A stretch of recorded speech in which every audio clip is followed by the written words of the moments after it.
Assalamualaikum warahmatullahi wabarakatuh. Saya Zaki Novel akan menjelaskan biografi singkat tentang Abu Zaid Al-Bustami. Nama lengkap Abu Zaid Al-Bustami ialah Abu Zaid Isa bin Sursuran Al-Bustami. Beliau lahir di daerah Bustam, Persia 1875 Masehi. Nama kecilnya Taifur.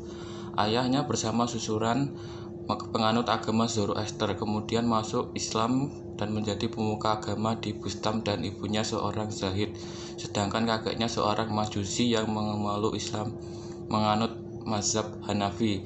Abu Yazid pada masa remaja beliau terkenal sebagai murid yang pandai dan seorang yang taat akan perintah agama serta berbakti kepada kedua orang tuanya. Pada suatu saat, guru Abu Zaid menerangkan salah satu ayat dari surat Luqman yang menerangkan, "Berterima kasihlah kepada aku dan kepada orang tuamu." Ayat tersebut sangat menggetarkan hati Abu Zaid. Beliau berhenti belajar dan kemudian menuju rumah untuk menemui ibunya. Hal ini merupakan gambaran bahwa Abu Zaid selalu memenuhi panggilan Allah. Perjalanan Abu Zaid guna menjadi sufi menghabiskan waktu yang sangat lama, sekitar puluhan tahun, sebelum membuktikan dirinya sebagai seorang sufi. Abu Zaid terlebih dahulu menjadi seorang faqih dari mazhab Hanafi. Salah seorang guru yang terkenal, Abu Ali As-Sindila, mengajarkan pada beliau ilmu tauhid dan ilmu akhirat. Hanya saja ajaran sufi Abu Zaid tidak ditemukan dalam bentuk buku. Abu Yazid, tokoh penggagas paham Al-Fana dan Al-Baqa.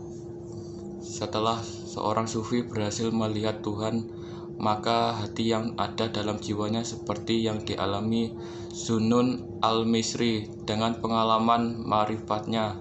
Selanjutnya sufi akan naik untuk bersatu dengan Tuhan. Maka ia akan melewati suatu fase yang disebut fana dan baqa. Abu Zaid meninggal di Bustam pada tahun 261 Masehi. Beliau merupakan seorang sultan aulia yang merupakan salah satu syekh yang ada di sisi bilah dalam Tarikhah Zadliyah, Tarikhah Suwadiniyah. Sekian dari saya. Saya M. Farkarandoni akan menjelaskan tentang fana dan bako. Abu Yazid Al-Bustami disebut-sebut sebagai penggagas ajaran ini, yaitu fana dan bako. Secara harfiah, fana berarti meninggalkan atau musnah. Dalam bahasa Arab fana artinya fania yaf'ah, yang berarti musnah, lenyap, hilang atau hancur. Dalam istilah tasawuf diartikan sebagai keadaan moral yang luhur. Adapun bako berasal dari kata bakia, artinya tetap. Sedangkan berdasarkan istilah tasawuf berarti mendirikan sifat-sifat terpuji bagi Allah. Menurut Al-Khurais, ketika seorang sufi berhasil menghilangkan sifat-sifat tercela dari dirinya, maka sifat-sifat terpuji akan muncul dari dirinya. Atau dengan kata lain, jika seorang berhasil membersihkan perbuatan dan akhlaknya dari kotoran, Allah akan menganugerahinya akhlak terpuji. Jika seorang sufi itu berhasil fana dari sifat-sifat tercela, maka dia akan kekal dalam kebenaran. Secara lebih sederhana, fana bisa diartikan lenyapnya indrawi atau kemanusiaan, yakni bersifat sebagai manusia biasa yang suka pada syahwat dan hawa nafsu. Seorang sufi yang mengalami fana adalah yang telah diliputi hakikat ketuhanan, sehingga tidak lagi melihat alam yang bersifat baru, alam rupa dan alam wujud ini. Maka dikatakan telah fana dari alam cipta atau dari alam makhluk. Atau dengan definisi lain, fana adalah hilangnya kesadaran pribadi dengan dirinya sendiri atau dengan sesuatu yang lazim digunakan pada diri. Menurut pendapat lain, fana berarti bergantinya sifat-sifat kemanusiaan dengan sifat-sifat ketuhanan, dan saat berganti dengan sifat-sifat ketuhanan itulah sebagai sufi sampai kepada tahap bako. Fase fana dan bako adalah fase pendahuluan sebelum seorang sufi itu sampai pada penyatuan dengan Tuhan atau istihad. Asmaran alaihissalam mengungkapkan bahwa sebelum seorang sufi itu sampai pada penyatuan dengan Tuhan atau istihad, dia harus menyiapkan keberadaan dirinya melalui fana. Yang selanjutnya saya akan menjelaskan poin C, yakni mengenai konsep itihad. Konsep itihad merupakan dampak dari konsep fana dan bako, bahwa fana dan bako adalah pendahuluan dari penyatuan seorang hamba dengan Tuhannya, atau sebelum memasuki tahap itihad. Itihad secara bahasa artinya bersatu. Secara terminologi sufisme, itihad itu berarti penyatuan seorang hamba dengan Tuhannya. Harun Nasution mendefinisikan itihad adalah satu tingkatan dalam tasawuf di mana seorang sufi telah merasa dirinya itu bersatu dengan Tuhan. Suatu tingkatan di mana yang mencintai dan yang dicintai ialah hanya Tuhan semata. Ini merupakan tingkat tertinggi yang dapat dicapai dalam perjalanan jiwa manusia. Dikatakan oleh Badawi dalam kitab Syatahat al-Sufiyah bahwa proses seorang sufi agar sampai pada tingkat itihad menurut mereka adalah seorang sufi itu harus sampai pada tahap fana dan bako.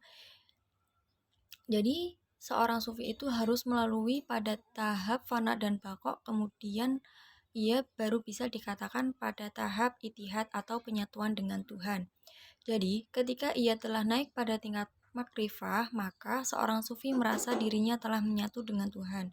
Penyatuan antara diri makhluk dengan kholik atau sebaliknya antara kholik dengan makhluk ini merupakan itihad.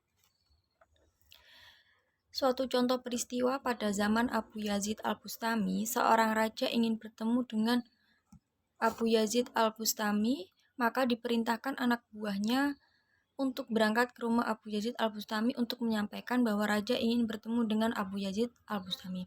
Ketika sampai di rumah, kemudian sang utusan mengetuk pintu dan Abu Yazid berkata, "Siapa di luar?" Dan kemudian utusan dari raja itu menjelaskan tujuannya. Kemudian Abu Yazid al-Bustami mengatakan bahwa yang ada adalah Tuhan. Abu Yazid al-Bustami sekarang ini tidak ada. Kemudian seorang utusan itu kembali lagi kepada raja dan raja mengatakan bahwa ia ingin bertemu dengan Allah Subhanahu wa taala. Kemudian seorang utusan itu kembali lagi ke rumah Abu Yazid dan mengatakan bahwa raja ingin bertemu dengan Allah Subhanahu wa taala. Kemudian Abu Yazid mengatakan bahwa yang sekarang ini ada adalah Abu Yazid al-Bustami dan Allah Subhanahu wa taala tidak ada. Dari peristiwa tersebut dapat disimpulkan bahwa pada waktu pertama Abu Yazid itu dalam keadaan itihad atau dalam keadaan tidak sadar itihad kepada Allah, maka ia berkata seperti itu. Kemudian yang kedua, Abu Yazid dalam keadaan sadar dan tidak itihad, maka dia mengatakan yang ada adalah Abu Yazid al-Bustami. Pada saat itulah sering keluar ucapan-ucapan ganjil yang aneh yang disebut dalam tasawuf dengan syatahat. Sebagaimana telah dikemukakan di pembahasan fana dan baqo, seorang sufi akan mampu pada level itihad jika dia telah mampu menghilangkan kesadarannya.